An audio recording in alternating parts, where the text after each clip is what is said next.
So I'm going to read another chapter from Frankenstein, and I'm in volume 2, chapter 6.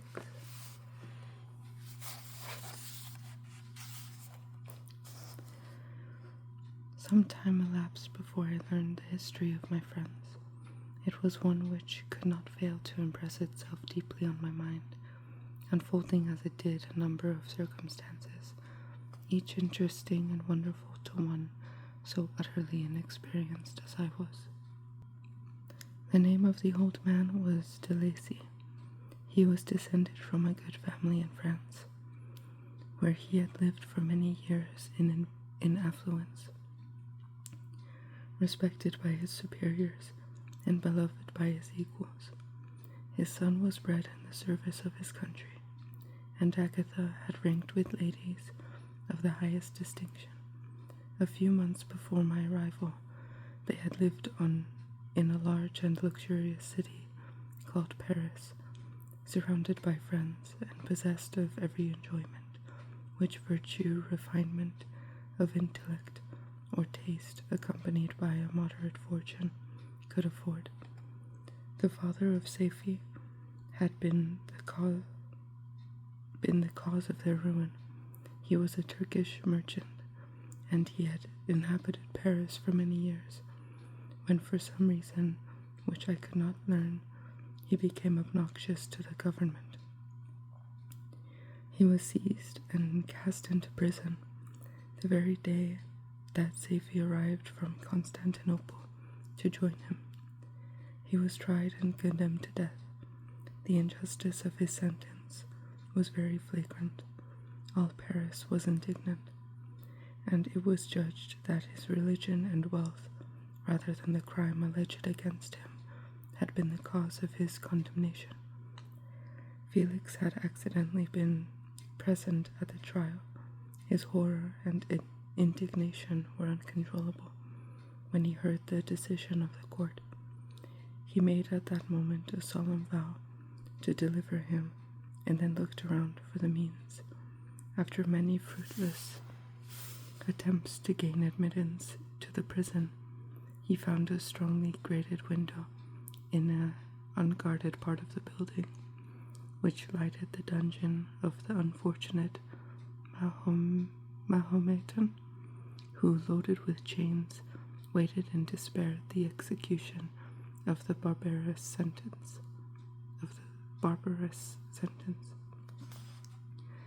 Felix visited the grate at night and made known to the prisoner his intentions in his favor. The Turk, amazed and delighted, endeavored to kindle the zeal of his deliverer by promises of reward and wealth.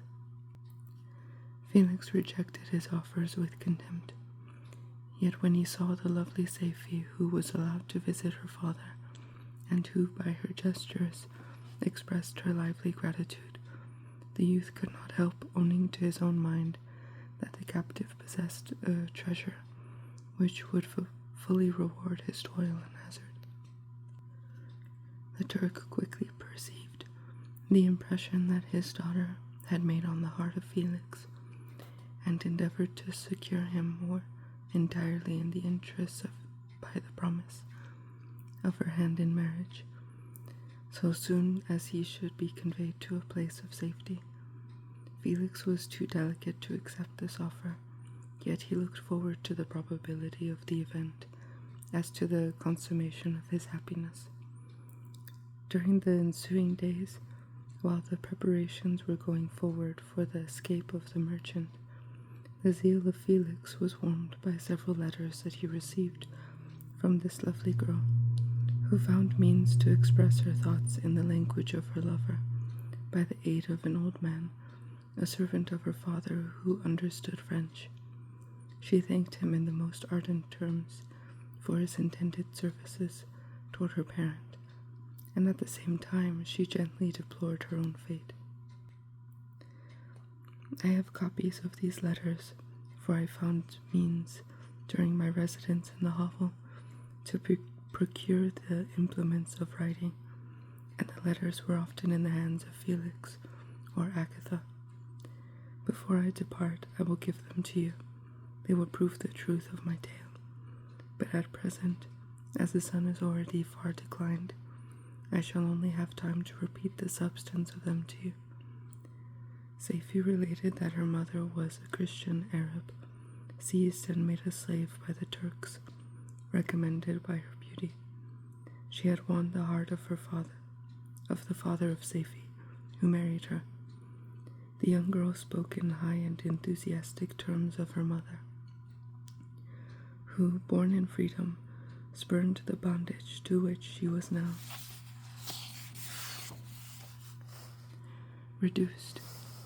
She instructed her daughter in the tenets of her religion, and taught her to aspire to higher powers of intellect and an independence of spirit forbidden to the female followers of Mahomet.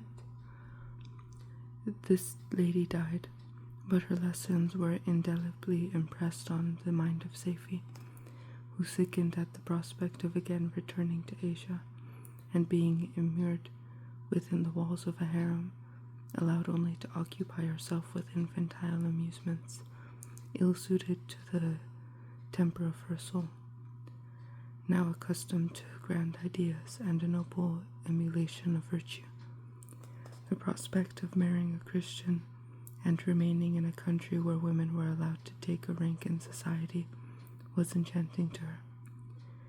The day for the execution of the Turk was fixed, but on the night previous to it he quitted his prison, and before morning was distant many leagues from Paris. Felix had procured passports in the name of his father, sister, and himself. He had previously communicated his plan to the former, who aided the deceit by quitting his house under the pretense of a journey, and concealed himself with his daughter in an obscure part of Paris. Felix conducted the fugitives through France to Lyons and across Mont-Cenis to Leghorn, where the merchant had decided to wait a favorable opportunity of passing into some part of the Turkish dominions.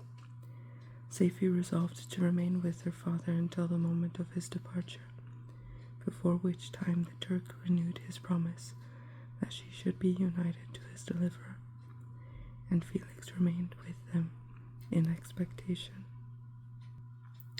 of that event, and in the meantime he enjoyed the society of the Arabian, who exhibited towards him the simplest and tenderest affection. They conversed with one another.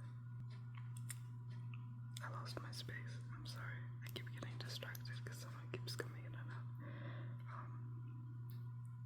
Who exhibited towards him the simplest and tenderest affection. They conversed with one another through the means of an interpreter, and sometimes with the interpretation of looks, and Saifi sang to him the divine airs of her native country. The Turk allowed this intimacy to take place, and encouraged the hopes of the youthful lovers, while in his heart he had formed far other plans. He loathed the idea that his daughter should be united to a Christian, but he feared the resentment of Felix if he should appear lukewarm, for he knew that he was still in the power of his deliverer if he should choose to betray him to the Italian state which they inhabited. He revolved 1,000 plans by which he should be able to prolong the deceit until it might be no longer necessary, and secretly to take his daughter with him when he departed. His plans were facilitated by the news which arrived from Paris. The government of France were greatly enraged at the escape of their victim, and spared no pains to detect and punish this deliverer. The plot of Felix was quickly discovered, and De Lacy and Agatha were thrown into prison. The news reached Felix and roused him from his dream of pleasure. His blind and aged father and his gentle sister lay in a noisome dungeon, while he enjoyed the free air and the society of her whom he loved. This idea was torture to him. He quickly arranged with the Turk that if the latter should find a favorable opportunity for escape before Felix could return to Italy, Saifi should remain as a boarder at the convent at Leghorn, and then quitting the lovely Arabian,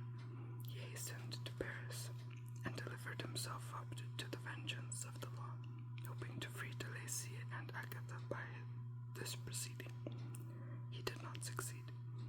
They remained confined for 5 months before the trial took place, the result of which deprived them of their fortune and condemned them to a perpetual exile from their native country.